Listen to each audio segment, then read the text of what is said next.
నా పేరు జ్యోతి. నేను లగచర్ల నుండి వచ్చిన. మాది కొడంగల్ నియోజకవర్గం. కొడంగల్లో ఏమో ఫార్మా కంపెనీ వేస్తామంటారు. అది కూడా కొడంగల్లో కాదు, లగచర్ల గ్రామంలో. ఎందుకు మా లగచర్ల గ్రామంలోనే ఫార్మా కంపెనీ వేయాలి? వేరే దగ్గర భూములు లేవా? మా రైతుల భూములే కావాలా? మేము రైతులం బతకకూడదా? మా రైతులం మేము ఏదో మా పొట్ట తిప్పలకి ఉన్న భూముల పైన ఏదో పండించుకొని మేము పంటలు పండించుకొని తింటున్నాం. మేము తిని మరియు ప్రభుత్వానికి అందిస్తున్నాం. మిగిలిది మేము తింటున్నాం. మా రైతుల భూములే కావాలా ప్రభుత్వానికి? వేరే దగ్గర భూములు ఉన్నాయి కదా, వేరే భూములు తీసుకోవాలి. మరి మా భూములే ఎందుకు కావాలి? మా భూముల కోసం మేము 9 నెలల నుంచి ధర్నా చేస్తున్నాం. అయితే ఫార్మా కంపెనీ రాదు, పట్ట భూములు పోవు అని చెప్పిండ్రు. అయితే ఇన్ని రోజులు ధర్నాలు చేసి కూడా మీ పట్ట భూములు పోతాయి, మీ ఇల్లు పోతాయి, మీ ఊరు మొత్తం పోతుంది అని మాకు చెప్తుండ్రు. మరి వార్నింగ్ ఇస్తుండ్రు పైనుంచి, సంతకాలు చేయకపోతే బెదిరించి మరి సంతకాలు చేపించుకొని పోతాం, ఎందుకు చేయరో చూస్తామని బెదిరిస్తుండ్రు. మాకు ఫార్మా కంపెనీ వద్దు. మేము కలెక్టర్ కి లెటర్లు పంపినాం. కలెక్టర్ దగ్గరకు వెళ్లి కాళ్ళని కూడా పట్టుకున్నాం. మాకు ఫార్మా కంపెనీ వద్దు. అసలు ఆ ఫార్మా కంపెనీతో వాటర్ కాలుష్యం, గాలి కాలుష్యం, నీరు కాలుష్యం చుట్టుపక్కల ఉన్న అందరికి అది హానికరమే ఉంటుంది. అది చాలా ఎఫెక్ట్. గ్రీన్ ఫార్మ్ అది కూడా మెడిసిన్ తయారు చేస్తాం. మనం ఒక గంట మెడిసిన్ టాబ్లెట్స్ మెడికల్ లో కూర్చోవాలంటేనే టాబ్లెట్స్ ఎంతో వాసన వస్తుంది. అప్పుడు మనం ఆడ చుట్టుపక్కల ఉన్న బతికేట్ వాళ్ళు ఎలా బతుకుతారు? ఎన్నో సంవత్సరాలు బతకాలి కదా. వాళ్ళ కొడుకులు ఎన్నో సంవత్సరాలు బతికేట్ వాళ్ళు అక్కడ ఎలా బతుకుతారు? అసలు పెరిగే పిల్లలు కూడా కరెక్ట్ గా పెరుగుతారా పెరగరా అది కూడా తెలియదు. ఆరోగ్యంగా ఉండరు. ఇంపార్టెంట్ పాయింట్, ఎవరైనా ఆడ ఉన్న వాళ్ళు ఆరోగ్యంగా ఉండరు. కనీసం ఒక చిన్న పచ్చని పంట చూడాలంటే ఒక చిన్న గడ్డి కూడా పెరగదు ఆ కాలుష్యం వల్ల. నీరు కాలుష్యం కూడా అవుతుంది. తాగడానికి వాటర్ కరెక్ట్ గా ఉండదు. మొత్తం ఆయిల్ ఉంటుంది. పోయేటి వాళ్ళు ఏడికి పోవాలి? రైతులకేం తెలియదు. రైతులు భూములు ఇచ్చేస్తారు, వాళ్ళ ఎంతో కొంత డబ్బులు ఇద్దామని అనుకుంటున్నారేమో ప్రభుత్వం. అది జరగదు. మేము సాగడానికైనా సిద్ధంగా ఉన్నాం, కానీ మా భూములు మేము ఇవ్వము. ఎందుకు ఇవ్వాలి? మా భూములు రైతుల భూములే ఎందుకు కావాలి నీకు? అది కూడా గిరిజన భూములే, లంబడి వాళ్ళ భూములే కావాలి. మేము ఎస్టీలే పోతున్నాయి. ఫార్మా కంపెనీ అనేది ఎస్టీ వాళ్ళకే వస్తున్నాయి. నువ్వు ఫార్మా ఎవరి కోసం పెడుతున్నావు? అల్లుడు కోసం పెడుతున్నావు, అన్న కోసం పెడుతున్నాం. మరి మా పిల్లల భవిష్యత్తు మేము రోడ్ పైననే బతకాలా? రైతులమని రోడ్ పైననే బతికి ఉండాలా? మేము ఎలా బతకాలి? మాకైతే భూములు కావాలి. మా భూములు మాకు కావాలని మేము ఢిల్లీ వరకు వచ్చినాం. ఢిల్లీలో పెద్ద పెద్దలు ఉంటారంట. వాళ్ళ కాళ్ళ పైన పడమంటే కూడా మేము పడడానికి సిద్ధంగా ఉన్నాం. ఎందుకంటే మా భూములు మాకు కావాలి. మేము ఫార్మా కోసం అని ఇవ్వము. అవి మా తాత ముత్తాతలు ఎప్పుడో సంపాదించి మాకు ఇచ్చిన భూములు. అవి ల్యాండ్ భూములు కావు, అన్ని పట్ట భూములే ఉన్నాయి. మీరు ఫస్ట్ నుంచి సర్వే చేసిరు, అన్ని చేసిరు. ల్యాండ్ పట్ట భూములు పోదని చెప్పిండ్రు. తర్వాత మా ఇంటితో సహా పోతుంది. ఇంటితో సహా పోతే మేము ఏడుకు వెళ్ళాలి? రోడ్ పైననే బతకాలా? ఎందుకు మేము రైతులం ఇంత చిన్న చూపు ఎందుకు అయిపోయినాం? మా కాళ్ళ పైన మేము బతుకుతున్నాం కదా, ఏదో ఒక పంటలు పండించుకొని మా బతుకు తీరు మేము ఏదో బతుకుతున్నాం. నువ్వైతే మాకేం మంచి చేస్తలేవు కదా. మేము తినేది ఏదో తింటూ బతుకుతూ మా కడుపుని నింపుతున్నాం, నింపుకుంటాం. మేము మా కడుపుని మీరు వచ్చి నింపుతలేరు కదా. మేము కష్టపడితేనే కదా మా కడుపుకి వస్తుంది. ఇప్పుడు అన్నం తినాలన్నా ఏం తినాలంటే మేము పండించే పంటనే కదా మీరు కూడా తినేది. అలాంటి రైతులకే మీరు ఇంత దారుణమైన పరిస్థితి ఎందుకు తెస్తుండ్రు? కలెక్టర్ని అందరేమో కలెక్టర్ పైన దాడి చేసిండ్రు అంటున్నారు కదా. కలెక్టర్ పైన మేము ఏం దాడి చేసినాము? ఆ వీడియో ఇప్పుడు అందరు చూసిండ్రు. ఎవరైనా కొట్టిండ్రా? కలెక్టర్ని అసలు ఏమన్నా చేసిండ్రా?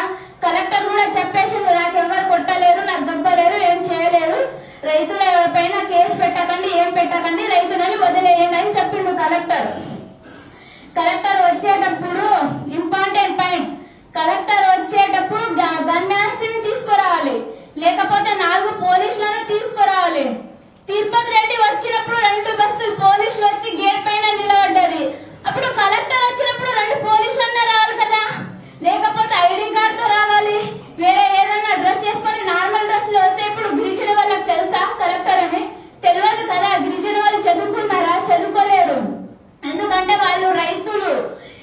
దగ్గరికి వచ్చి మీరు కూడా అడిగింది మేము ఎవరం అంటే మీరెవరేమో ఫోటో తీస్తుండ్రు అంటారు.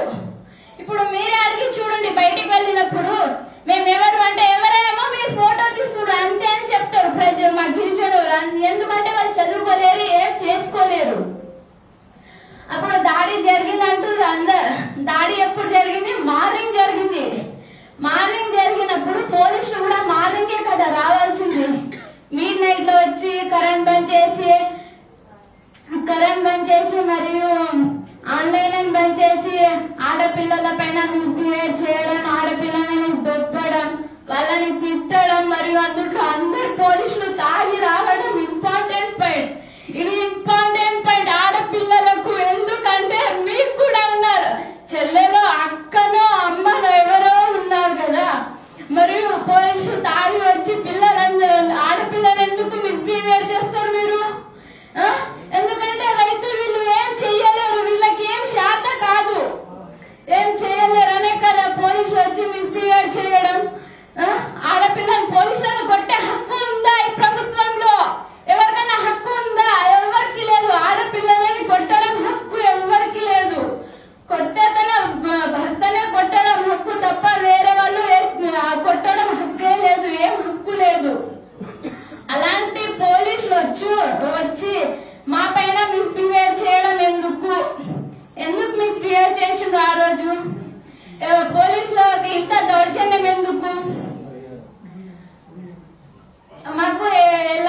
మాకైతే ఇది వరకు న్యాయం కావాలి. పోలీసులకు ఏం చేస్తారో తెలియదు. మాకు మిస్బిహేవ్ చేసిన పోలీసులకు, జైల్లో ఉన్న పోలీసులకు అంటే మా ఆయన జైల్లో ఉన్నాడు, కొట్టిండ్రు, బాగా కొట్టిండ్రు. చేతులకు వాతలు వచ్చినాయి, కాళ్ళకు వాతలు వచ్చినాయి, మస్తు ఏడుస్తుండ్రు. అసలు జైల్లో ఉన్న వాళ్ళందరూ కొట్టిన కానిస్టేబుల్ కి మరియు లేకపోతే ఎస్ఐ ఎవరు కొట్టిండ్రో మాకైతే తెలియదు.